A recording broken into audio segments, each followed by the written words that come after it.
Hi guys, welcome back to my new blog. তো মুই আজকে দেখাম তোমাক মোর ড্রেসের ভিতরে কাপড় চোপড়গুলো কি আলঝাল হয়ে আছে, এগুলো সব এলাম মুই ঠিকঠাক করি। দেখো তোমরা কত আলঝাল হয়ে রয়েছে কাপড়গুলো।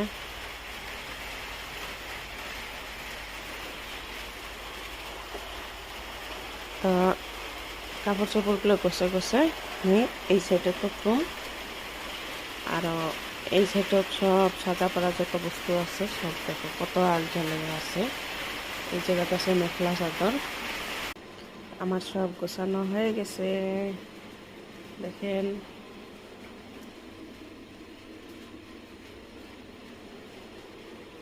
এখানে আবার কাপড় আছে, এগুলো সব গোছানো হয়ে গেছে।